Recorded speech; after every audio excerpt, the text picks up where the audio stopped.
Ya, Anda kembali di News Pagi bersama saya Yasmin Antania dan rekan saya Camar Haenda. Kita ke informasi selanjutnya, pemirsa. Ribuan masyarakat tempatan mengepung kantor Badan Pengusahaan BP Batam sejak Senin siang. Kerusuhan kembali tak terelakkan saat tuntutan warga hanya dianggap angin oleh pemerintah.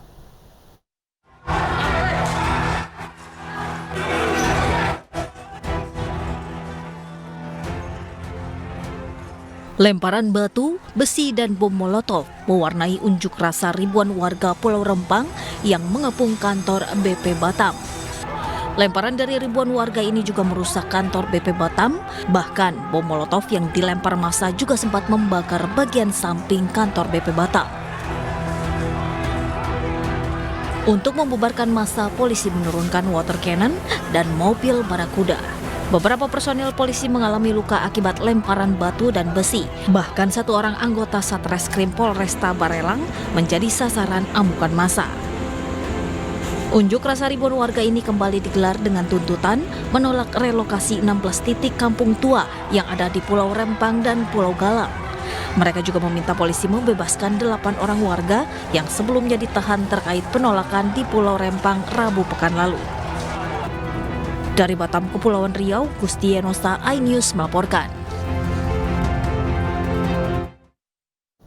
Sebelumnya bentrokan terjadi antara aparat gabungan dan warga Pulau Rempang, Kepulauan Riau. Polisi juga telah mengamankan 8 orang yang diduga menjadi provokator.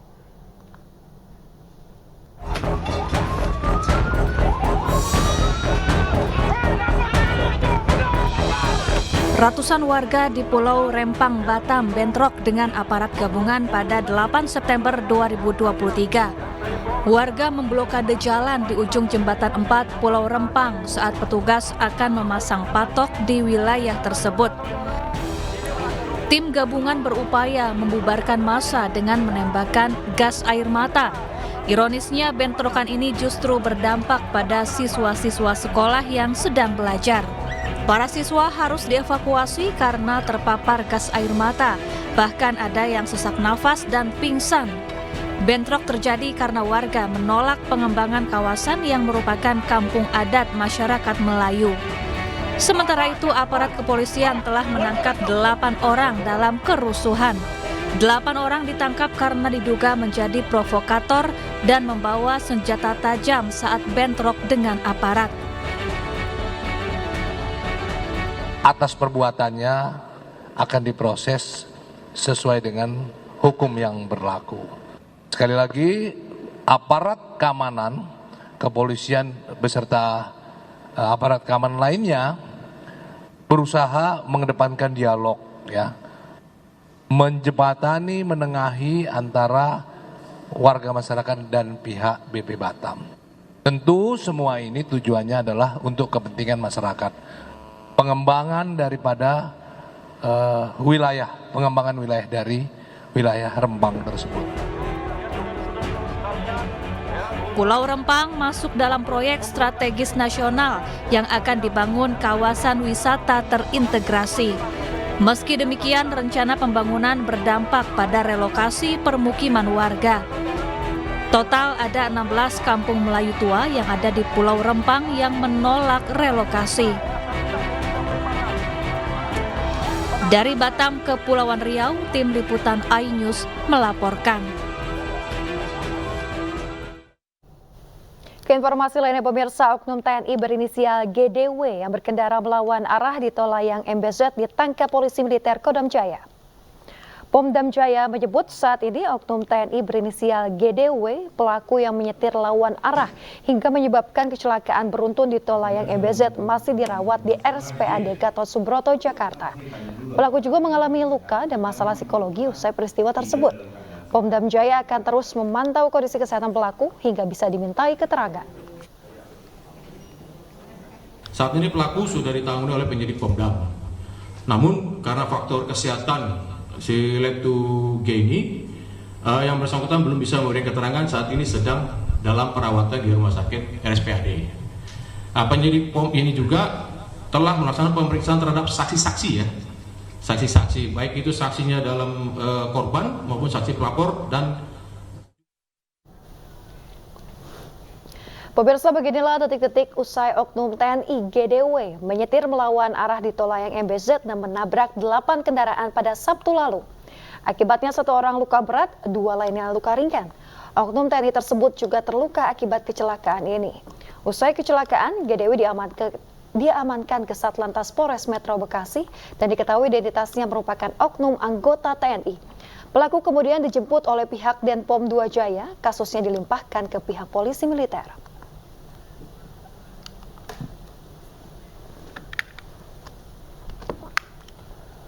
Pemirsa, pasca kecelakaan yang melibatkan istri Gubernur NTB, polisi belum bisa menetapkan tersangka.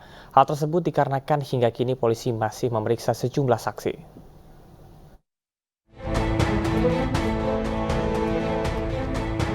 Pasca kecelakaan yang melibatkan istri Gubernur Nusa Tenggara Barat Sabtu siang hingga menewaskan 1 orang balita, kini polisi masih memeriksa 4 orang saksi, termasuk pengendara roda 4 dan penumpang yang merupakan istri Gubernur Nusa Tenggara Barat Sri Yulianti. Selain itu, polisi juga belum bisa menetapkan tersangka hingga semua saksi telah diperiksa, termasuk 2 orang pengendara motor yang saat ini menjadi korban. Polisi masih belum bisa memeriksa 2 korban tersebut lantaran kondisi korban yang masih belum stabil dan masih dirawat di rumah sakit. Selanjutnya, setelah para saksi menjalani pemeriksaan, polisi akan segera menggelar perkara untuk menaikkan status menjadi sidik atau lidik. Sebelumnya, mobil yang ditumpangi istri Gubernur Nusa Tenggara Barat Sri Yulianti terlibat kecelakaan di Jalan Bypass Bil Mandalika, Kabupaten Lombok Tengah Sabtu siang. Akibat kecelakaan ini, seorang balita berusia 2 tahun meninggal dunia dan 2 orang lainnya mengalami luka. Sementara itu, barang bukti berupa kendaraan roda 2 dan roda 4 saat ini telah diamankan di Mapolres Lombok Tengah. Dan untuk hari ini rencananya kita akan minta keterangan saksi-saksi yang ada di TKP. Untuk identitas para saksi ini sudah kita kantongi, jadi tinggal pelaksanaan permintaan keterangannya saja. Dengan harapan apabila hari ini seluruh bucket sudah lengkap, maka besok akan kita laksanakan gelar perkara. Dari Lombok Tengah, Nusa Tenggara Barat, Emma Widiawati, iNews melaporkan.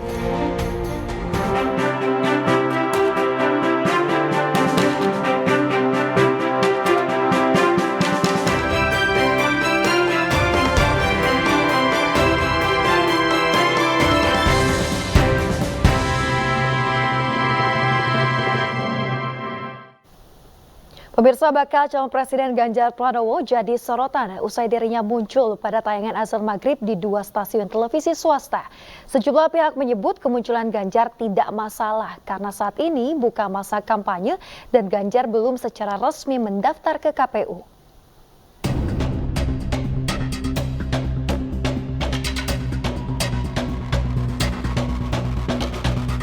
Bakal calon Presiden Ganjar Pranowo jadi sorotan usai dirinya muncul pada tayangan azan maghrib di 2 stasiun televisi swasta. Penampilan Ganjar ini menjadi perbincangan karena terjadi menjelang pemilu presiden dan wakil presiden 2024.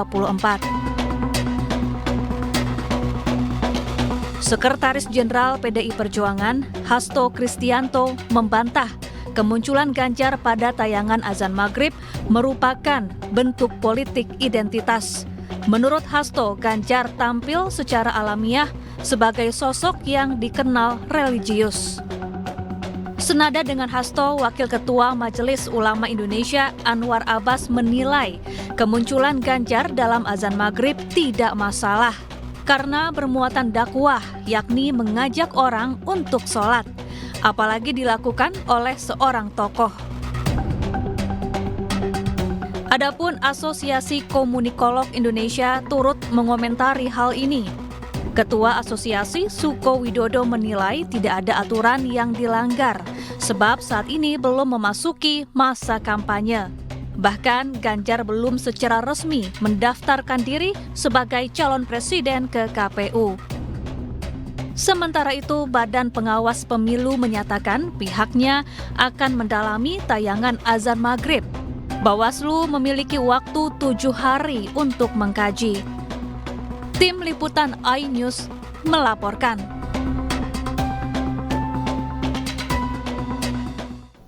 Sementara itu, pakar komunikasi politik Effendi Ghazali serta juru bicara PKS Ahmad Mabruri menilai positif baca pres Ganjar Pranowo muncul di tayangan azan di televisi. Hal ini menunjukkan Ganjar menjiwai sila pertama Pancasila, ketuhanan yang Maha Esa. Dilihat gitu, orang langsung nyari yang mana sih yang dipersoalkan gitu. Tapi yang kedua, tentunya kita harus berlaku adil. Maksud saya, tapi Bang Mabruri juga haknya untuk tampil di visualisasi azan atau layanan masyarakat seperti itu kan bisa dilakukan oleh, maksud saya adalah hak Ganjar juga. Dulu ada beberapa artis lain, hak orang biasa juga, Pak Abdul Khalid juga boleh, kemudian Pak Abdul Khalid boleh, Mas Bang Mabruri juga boleh gitu ya. Memang dalam konteks yang ketiga tadi betul kita sudah diskusi dengan teman-teman komunikolog bahwa ini tidak mengucapkan apa-apa ya tentang mau maju jadi presiden atau tidak. Kemudian juga ya jauh, pendaftaran baru 10 sampai 16 Oktober. Kalau ada orang yang punya perasaan bahwa oh ini diajukan oleh calon presiden, ya nggak tahu ya posisinya bagaimana membaca, kan sudah ada 3 calon presiden juga gitu. Tapi intinya kalau ini belum ada muatan kampanyenya, tidak bertentangan dengan undang-undang pemilu manapun. Dan pada bagian lain, dalam undang-undang penyiaran pun nggak ada, karena kan saya aja boleh tampil di situ misalnya, kalau memantas-mantas diri tampil apa enggak gitu. Maksud saya, mudah-mudahan kan orang yang tampil di sana adalah orang yang punya niat baik. Media online, mulai pagi tadi, saya sudah kasih statement ya Bang Effendi Ghazali, bahwasanya PKS mengapresiasi apa yang sudah dilakukan oleh Pak Ganjar. Dan saya kira itu pengambilan gambarnya keren benar, saya pikir ya, saya bilang bagus ya. Artinya ya, untuk menunjukkan bagaimana kesolehan Pak Ganjar ya, kemudian menunaikan sholat, itu ada sesuatu bentuk dakwah yang baik, saya bilang begitu ya. Nah, akan halnya ribut masalah politik identitas dan bukan politik identitas, saya pikir udah diselesaikan saja lah ya. Artinya tidak usah diomongin lagi, kita bicara tentang bagaimana ke depannya. Ya, saya tidak ingin PKS ini mengulang kembali perdebatan-perdebatan di Pilpres yang 2 kali yang lalu. Ya, orang kemudian ramai dan segala macam, kita ini tidak produktif. Ya, saya malah meminta kepada capres yang lain, ya, misalnya Pak Prabowo, kan stasiun televisi masih banyak yang belum ada azannya, yang ada capresnya. Bikin juga, beliau azan misalnya, kan suaranya bagus, lantang, segala macam. Kemudian Pak Anies Baswedan misalnya ya, di televisi yang lain juga kan ada azan maghribnya juga. Coba Pak Anies juga dalam posisi jadi imam sholat misalnya, segala macam. Bikin scene yang bagus ya. Kebetulan saya juga pernah bikin film, jadi bikin scene yang bagus supaya apa? Supaya masyarakat ya melihat capres-capres ini memang betul-betul menjiwai sila ketuhanan yang Maha Esa. Artinya mereka ya melakukan ini berdasarkan panduan bangsa yaitu Pancasila ya, artinya ya. Pemirsa, bakal calon presiden dari PDI Perjuangan Ganjar Pranowo menggugah momen kebersamaannya dengan Menko Polhukam Mahfud MD. Dalam keterangannya, Ganjar menyebut ngopi sore bareng Mahfud semakin asik. Momen kebersamaan Ganjar Pranowo dengan Mahfud MD ini diunggah dalam akun Instagram Ganjar Pranowo pada tanggal 10 September 2023. Dalam foto ini terlihat Ganjar Pranowo asik berbincang dengan Mahfud MD. Terkait pertemuan dengan Ganjar, Menko Polhukam Mahfud MD menjelaskan tidak ada pembahasan mengenai Pilpres 2024. Menurut Mahfud, PDIP sudah memiliki kriteria khusus terkait bakal calon wakil presiden yang akan mendampingi Ganjar Pranowo di Pilpres 2024 mendatang. Pertimbangan dan ukuran-ukuran sendiri. Oleh sebab itu kita tidak bicara soal capres, cawapres. Kita tahu itu misalnya kalau untuk koalisinya PDIP itu nanti akan ditentukan oleh koalisi yang dipimpin oleh. Pendukung Prabowo Subianto di Sumatera Selatan mengalihkan dukungan ke Ganjar Pranowo pada pemilu 2024. Para relawan melepas seragam relawan Prabowo Subianto dan memakai topeng bergambar Ganjar Pranowo. Simpul relawan GP24 di Sumatera Selatan tersebar di berbagai daerah, antara lain Palembang, Ogan Ilir, Ogan Komering Ilir, Ogan Komering Ulu, dan Kabupaten Musirawas. Pada pemilu 2019 lalu, mereka adalah relawan Prabowo Subianto. Namun kini mereka mengalihkan dukungan ke Ganjar Pranowo. Pemilu 2024 relawan menilai Ganjar Pranowo mampu memajukan Indonesia di Sumatera Selatan terutama di bidang kesehatan, pendidikan hingga ketenagakerjaan. Relawan GP24 optimis kemenangan Ganjar Pranowo pada Pilpres 2024 memberikan pengaruh besar terhadap kemajuan di Sumatera Selatan. Adanya rumah yang layak huni bagi warga Sumatera Selatan berpenghasilan rendah.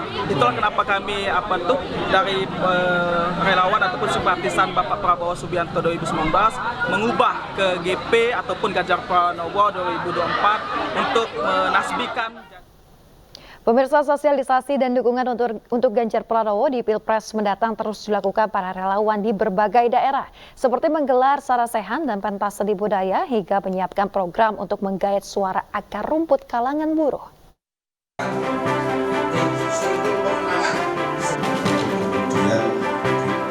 Relawan Ganjaran Buruh Berjuang melantik 302 tim pemenangan tingkat perusahaan sebagai wujud ekspansi dukungan kepada Ganjar Pranowo sebagai Presiden pilihan buruh di Tangerang, Banten.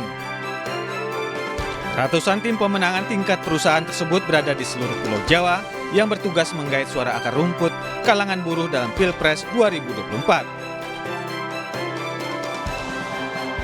Jakarta, Ganjaran Buruh Berjuang menyerap aspirasi dan menerima pengaduan para buruh korban PHK dari belasan perusahaan sejak Bodetabek.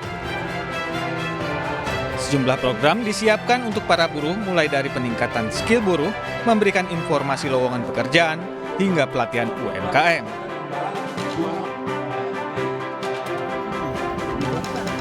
Relawan Ganjar Pranowo yang tergabung dalam Orang Muda Ganjar menebar manfaat untuk masyarakat dengan kegiatan membantu peningkatan UMKM di Bukit Tinggi, Sumatera Barat. Dalam kegiatan ini mereka memberikan bantuan kepada puluhan warga dan pelaku UMKM batik kelompok UMKM yang bernama Kampung Batik Sarumba. Di Cirebon, Jawa Barat, relawan Pandawa Ganjar melakukan pertemuan dengan para seniman budayawan untuk mendengarkan aspirasi mereka terkait perkembangan seni budaya di Indonesia. Dalam sarasehan dan dialog seni budaya itu, salah satunya membahas permasalahan tentang kurangnya minat generasi muda terhadap kesenian dan kebudayaan khas Cirebon, contohnya tari topeng.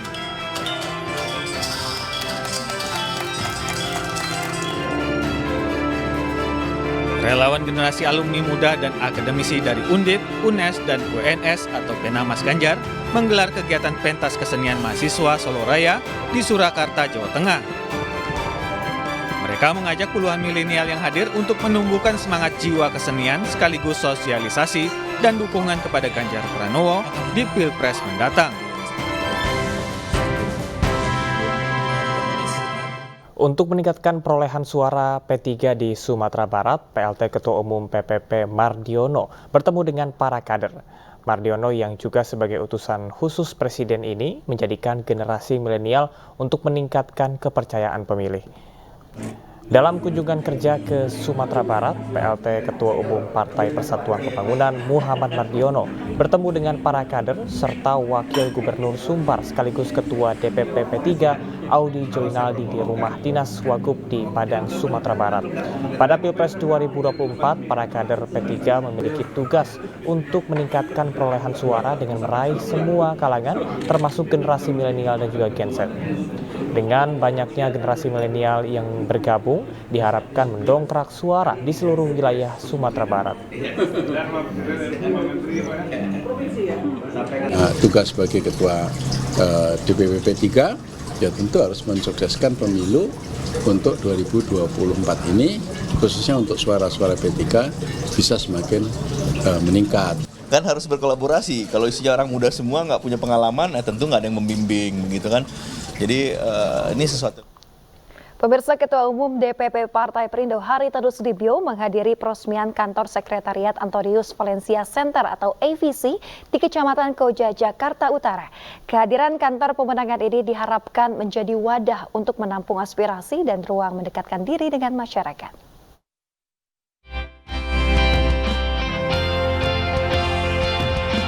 Ribuan masyarakat Cikodong antusias menyaksikan peresmian kantor Sekretariat Antonius Valencia Center atau AVC di Kecamatan Koja, Jakarta Utara. Keberadaan kantor AVC ini akan menjadi ruang untuk menggerakkan roda organisasi, termasuk membantu dalam menyerap aspirasi masyarakat. Ya bagus, jadi ada tempat ya sebagai tempat aspirasi, komunikasi ya, dan tentunya segala hal yang terkait dengan yang mereka ingin sampaikan kepada Partai Perindo melalui tentunya posko di sini. Karena kalau namanya caleg itu nanti jadi anggota dewan kan punya konstituen. Dia harus peduli dengan konstituennya. Aspirasinya apa dan tentunya bekerja untuk konstituen.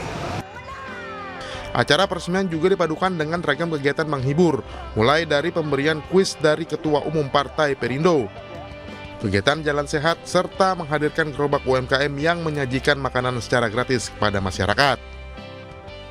Ya, kita sudah melakukan beberapa cara pendekatan dengan masyarakat, khususnya UMKM. Kita juga bantuan modal kerja, kita juga berikan. Terus kita juga bantuan pembuatan KTP gratis, terus NIB, nomor induk berusaha. Kami sebagai warga Koja sangat apresiasi sekali, kegiatannya positif.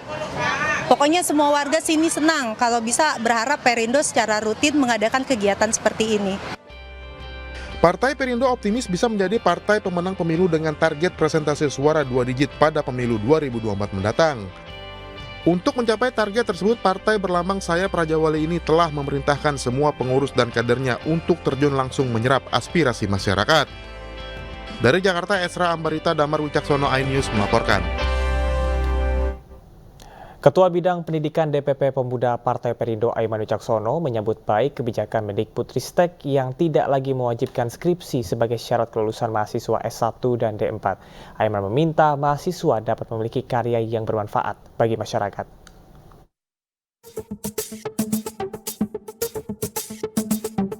Menteri Pendidikan dan Kebudayaan, Riset dan Teknologi Nadiem Anwar Makarim membuat aturan baru terkait syarat kelulusan mahasiswa S1 dan D4. Nadiem menyebut syarat kelulusan mahasiswa S1 dan D4 tidak wajib membuat skripsi. Selain skripsi, mahasiswa juga bisa memilih mengerjakan tugas akhir dalam bentuk prototipe, proyek, dan bentuk lainnya. Aturan ini tertuang dalam Permendikbudristek nomor 53 tahun 2023 tentang penjaminan mutu pendidikan tinggi. Sementara itu, Ketua Bidang Pendidikan DPP Pemuda Partai Perindo, Aiman Wicaksono menyambut baik kebijakan Mendikbudristek. Tahun 2001, saya sudah membuat coding waktu itu untuk mendigitalisasi proses pendaftaran untuk pelatihan di salah satu perusahaan telekomunikasi. Nah, dengan adanya kebijakan baru oleh Menteri Pendidikan dan Kebudayaan serta Riset Dikti ini, Mas Nadiem, ini menurut saya sangat positif. Karena saya bisa bayangkan akan ada banyak nanti proyek-proyek yang luar biasa yang muncul dari tangan-tangan mahasiswa atau kelompok mahasiswa. Asalkan satu, proyek itu harus terdokumentasi dalam laporan. Nah, itu yang menjadi penting. Bacalek DPR RI Dapil DKI Jakarta 1 Jakarta Timur ini juga menyarankan agar Kemendikbudristek membuat formula kelulusan yang lebih menekankan pada kreativitas mahasiswa dalam membuat karya yang bermanfaat untuk bangsa. Dari Jakarta, Rizky Ihwal, iNews melaporkan.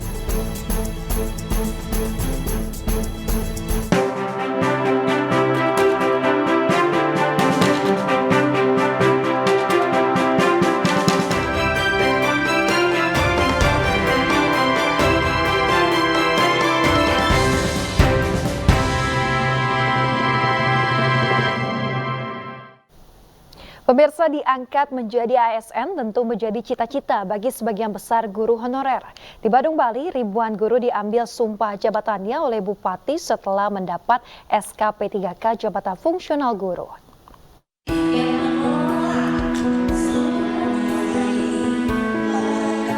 Sebanyak 2.033 guru diambil sumpah jabatannya oleh Bupati Badung, Inyo Manggiri Prasta, di Balai Budaya Girinata Mandala, di Puspen Badung, Bali.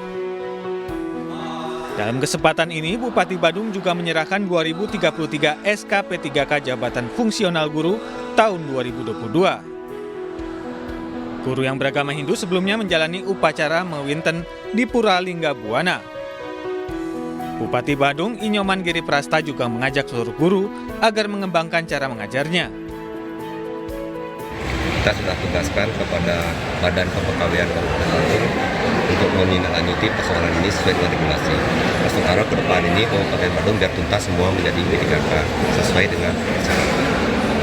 Yang kedua, dengan P3K ini bahwa para pegawai sudah mendapatkan legalitas.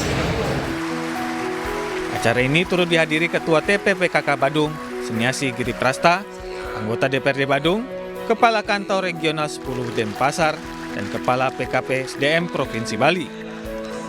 Dari Badung, Bali, Wayan Diana, iNews melaporkan. Presiden Joko Widodo meninjau gudang Bulog di Jakarta dan Bogor, Jawa Barat. Tinjauan tersebut dilakukan untuk memastikan persediaan stok beras aman.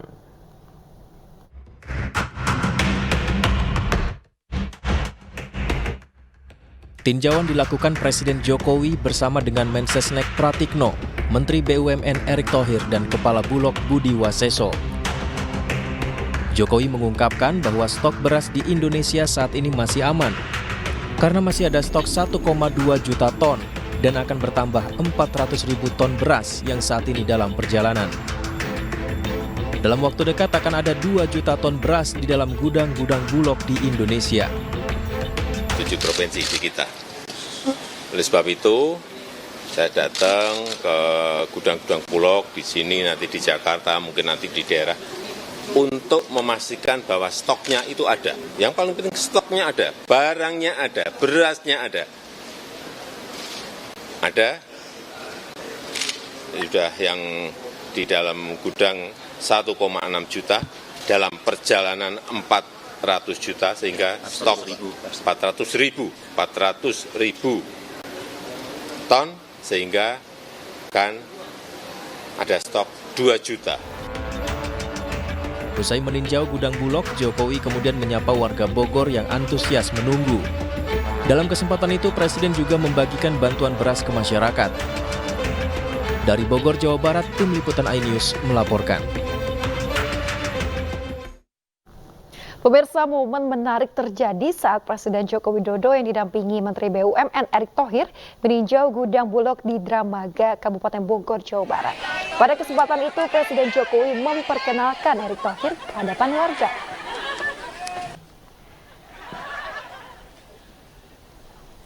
Saat menghadiri acara pembagian beras dan sembako dari Presiden di gudang Bulog Dramaga, Bogor, Jawa Barat, Jokowi memperkenalkan Erick Thohir kepada emak-emak dan juga masyarakat penerima manfaat di Kabupaten Bogor. Pada momen tersebut, Jokowi menanyakan pada masyarakat, apakah ada yang kenal dengan Erick Thohir? Spontan masyarakat langsung riuh. Hal ini menjadi sinyal rencana ke depan Erick Thohir yang kini menjabat Menteri BUMN, apakah akan melangkah menuju kursi Wakil Presiden pada Pilpres 2024 mendatang.